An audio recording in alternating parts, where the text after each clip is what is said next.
Bonjour à tous. Alors je vous propose aujourd'hui un petit échange, une vidéo un peu différente de ce que j'ai l'habitude de proposer, puisqu'on ne parlera pas, enfin du moins j'animerai pas un cours méditation, yoga, mais plutôt, je propose plutôt une réflexion un petit peu sur ce qui se passe actuellement, et j'ai intitulé cette vidéo Une époque formidable. Et oui, il y a quand même quelque chose d'assez extraordinaire dans ce qu'on vit actuellement. Alors justement, c'était un fait qui peut paraître anecdotique, un petit passage dans l'hypermarché du coin où il y a un grand rayon sur, enfin une grande librairie avec la presse. Et alors oui, c'est possible d'acheter Voici, Gala, mais par contre, si vous voulez Victor Hugo, Malraux, non, là, non, ça c'est pas possible. Bon. Ah oui, c'est vrai, c'est pour éviter la concurrence avec les libraires qui, eux, sont fermés. D'accord. Mais c'est pour empêcher peut-être le libraire d'attraper le Covid. Oui, alors effectivement, c'est sûr qu'il ne mourra pas du Covid, mais il va peut-être mourir économiquement, lui. Bon, mais c'est pas pareil. Oui, je sais, là je suis un peu acide, mais en plein questionnement, parce que vous voyez, là je suis entouré de nature, près de chez nous, mais si je veux aller, par exemple, dans 2-3 km d'ici, des magnifiques forêts, pour me promener, pour ramasser, je sais pas, des châtaignes, des champignons, ben non, ça c'est pas possible. Par contre, acheter une barquette de champignons sous cellophane dans le même hypermarché, et oui, là, ça c'est possible. Voilà, on est en fait dans des situations qui sont vraiment très, très bizarres. Hein. Et on trouve difficilement des explications, enfin des explications qui sont appuyées sur le bon sens. Bien sûr, il faut faire attention, avoir une certaine hygiène, et il y a des gens qui ont des problèmes de santé qui doivent effectivement faire très attention, et je ne suis pas quelqu'un d'absolument anti-masque ou anti-système, mais quand même là, il faut dire qu'ils nous mettent vraiment la dose. Alors, quoi faire en fait?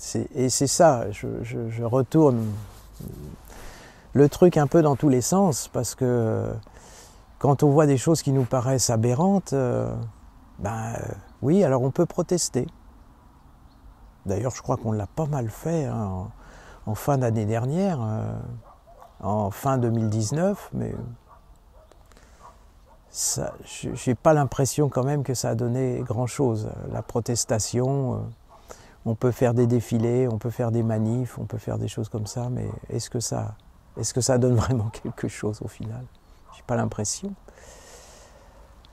Oui, alors après, effectivement, quand on manifeste et qu'on n'obtient rien, on peut basculer aussi dans la violence. Bon, mais c'est pas ma philosophie. Je pense qu'on n'arrive pas à grand-chose comme ça. Enfin, oui, peut-être qu'on a fait basculer des systèmes en 1789, effectivement. Ça a été très, très violent. Et bon, est-ce qu'il faut en arriver là? Je ne sais pas. En tout cas, c'est pas mon souhait. Je pense qu'il y a d'autres façons de faire évoluer les choses. Ah oui, le survivalisme aussi, ça c'est encore quelque chose où on se replie. Mais bon, vivre à la marge de la société, replié, dans l'autonomie totale. Mais non, nous sommes, je pense, des êtres sociaux. Nous avons besoin d'être en relation. Et donc, bon, peut-être qu'il faut effectivement penser à une certaine résilience, un petit peu d'autonomie, parce qu'on peut traverser des temps difficiles et il est prudent, je pense, et opportun, au vu des situations, d'avoir un peu de résilience, mais ça ne peut être que temporaire. On ne peut pas se projeter sur le long terme. Alors, que reste-t-il? Pour moi, il y a une chose qu'on ne peut pas nous retirer. Parce qu'actuellement, on a quand même l'impression que pour nous empêcher de mourir, on nous empêche de vivre. C'est un sujet de réflexion, ça. On n'a plus le droit de mourir. Bon, personne ne souhaite mourir, bien sûr, mais... D'ailleurs, il y avait des expressions que quand j'étais gamin, j'entendais les personnes âgées qui disaient « Ah, celui-là, il a eu une belle mort » ou « Il a bien vécu ». Mais maintenant, non. On meurt toujours de quelque chose. On meurt du Covid, on meurt du cancer, on meurt de... Mais c'est comme si on n'avait plus le droit de mourir de vieillesse. Et pourtant, c'est quelque chose qui est naturel. La mort fait partie de la vie, mais non, maintenant on n'a plus le droit de mourir, donc pour ne pas mourir, on nous empêche de vivre. Ouais. Pour moi, enfin dans ma croyance personnelle, mais ça n'engage que moi, l'issue qui me paraît la plus probable, c'est celle de la conscience. La conscience, elle est extrêmement puissante, au sens yogique du terme. Et je pense que c'est vraiment un moment privilégié. Quand je disais une époque formidable, au travers de tout ce chaos, ces situations qui me paraissent assez invraisemblables, mais est-ce que... Parce que bon, on peut se morfondre à critiquer société de merde, politique corrompue et autres, mais ça ne fait pas vraiment avancer le schmilblick. Et puis, est-ce qu'il faut tout jeter dans un sac? C'est pas sûr. Il peut y avoir quand même des gens avec de l'intégrité, une certaine sincérité. Enfin là, peut-être je me leurre, mais non, je pense que quand même dans la nature humaine, il n'y a pas que de l'ombre, il y a aussi de la lumière.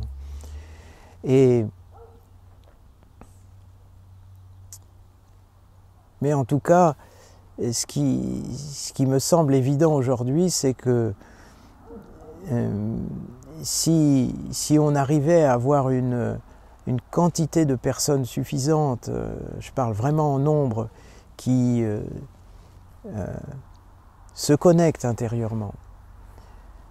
Et là, j'en reviens en fait à ce qui a supporté ma vie, toute ma vie, c'est le yoga, la méditation, qui pour moi est vraiment un trésor.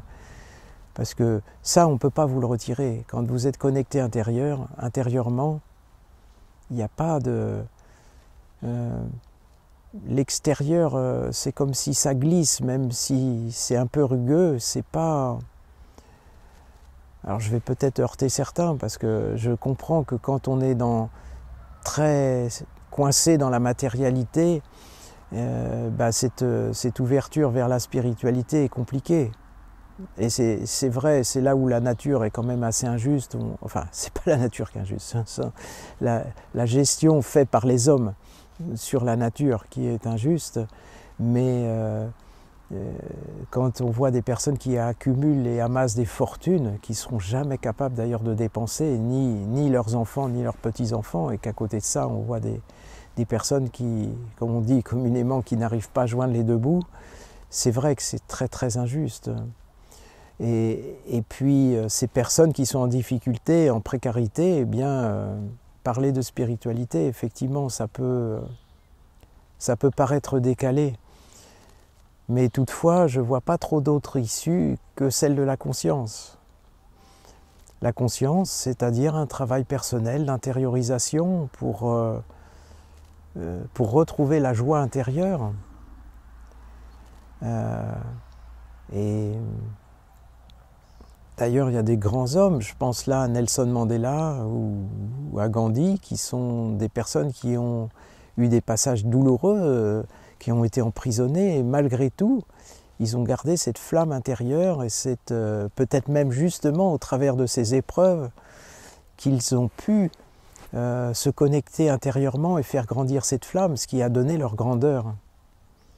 Et je pense qu'à l'heure actuelle, nous sommes tous, en fait, à une moindre mesure, en fonction aussi de nos capacités d'absorption dans la difficulté, dans cette sollicitation pour trouver de la ressource et trouver de la lumière en nous. Et donc, le petit message que je voulais faire passer, cette réflexion, c'est que s'agiter, je crois que c'est un temps dépassé. C'est que maintenant, il faut vraiment se tourner vers la lumière. se tourner vers la lumière, c'est-à-dire trouver son soleil intérieur. Et il y a certainement des tas de méthodes. Et en tout cas, celle que je connais et qui fonctionne, c'est la méditation. La méditation au sens... c'est la méditation de celle que je connais au niveau du yoga, mais il y a bien sûr d'autres systèmes. Et comme je dis souvent aux étudiants qui viennent dans mes classes, je ne suis pas là pour prêcher, faire du prosélytisme par rapport à un système en particulier. Je propose un système qui fonctionne, mais il y a bien d'autres systèmes qui apportent tout autant. Donc, mais ce que je préconise, c'est vraiment de se mettre en route. Et ça, c'est vraiment important. C'est-à-dire qu'on passe beaucoup de temps dans des choses qui sont pas si importantes. Et là, comme on est à nouveau en période de confinement, eh bien, c'est encore une opportunité. Oui, c'est une opportunité pour aussi trouver des moments pour se poser et se dire qu'est-ce qui est essentiel. Qu'est-ce qui est essentiel? Et si nous souhaitons que cette société évolue dans un sens positif, eh bien, je pense que chacun doit balayer devant sa porte et commencer vraiment ce travail intérieur. Et si on est un grand nombre à le faire, eh bien, ça va se diffuser un peu comme une lame de fond et qui en fait emportera un maximum de gens. Et ceux qui voudront s'accrocher aux rives, qui ne se laisseront pas porter dans ce courant de lumière, eh bien, je suis désolé, mais je pense que pour eux, il n'y a pas d'avenir. Je ne vois pas. Il faut qu'on change de paradigme, il faut qu'on change de système. Ce système est trop corrompu et on ne peut pas perdurer. On est en train de saccager la planète, de détruire la biodiversité, et c'est dramatique, c'est vraiment dramatique. Et ça ne suffit pas de faire juste sa petite butte de permaculture dans son petit coin de jardin. C'est bien, je ne critique pas, nous-mêmes nous faisons de la permaculture ici, mais il faut aller au-delà. Et au-delà, c'est prendre un temps au quotidien pour se ressourcer. Et donc, si vous n'avez pas de, je dirais, déjà de système dans lequel vous vous êtes investi, eh bien n'hésitez pas, nous avons mis sur notre chaîne des tas d'outils qui fonctionnent très très bien. La matinale de yoga, les dominicales de yoga, Yoga Nidra. Là, nous faisons tous les dimanches matins aussi une proposition gratuite, ouverte en ligne de 7 à 8. Ah oui, 7 à 8, c'est de bonne heure, mais vous l'avez après, vous pouvez la voir en différé. Alors, j'ai pas fait cette vidéo juste pour vous démarcher ce qu'on propose, hein. C'est pas le fond du propos. Bien sûr, ça c'est disponible et je vous passe l'info, mais faites vraiment quelque chose dans cette connexion intérieure, que ce soit du zen, du qigong, méditation pleine conscience et tout ça. Il y a des systèmes qui, je trouve, peut-être plus opportun que d'autres, mais je ne suis pas là pour faire une hiérarchie et pour dire voilà, ça c'est mieux que ça, non. D'abord, les systèmes sont différents parce qu'on est tous différents, on n'a pas forcément besoin des mêmes outils. Donc nous, nous avons un certain nombre d'outils, s'ils vous conviennent très bien, mais s'ils ne vous conviennent pas, allez voir chez d'autres personnes qui proposent des choses de valeur. Voilà, écoutez, je voulais vous partager avec vous cette réflexion. Je l'ai fait en one shot, comme ça, elle a avec peut-être quelques imperfections, mais c'est pas grave, c'est pas grave. Au moins, c'est le langage du cœur, c'est la sincérité du moment, et je profitais de ce joli moment avec cette belle lumière, fin de journée de ce dimanche. On est le 8 novembre aujourd'hui. Voilà, écoutez, je vous embrasse tous, je pense bien à vous et je vous envoie mes meilleures pensées d'amour et de lumière. Et au plaisir de vous retrouver prochainement.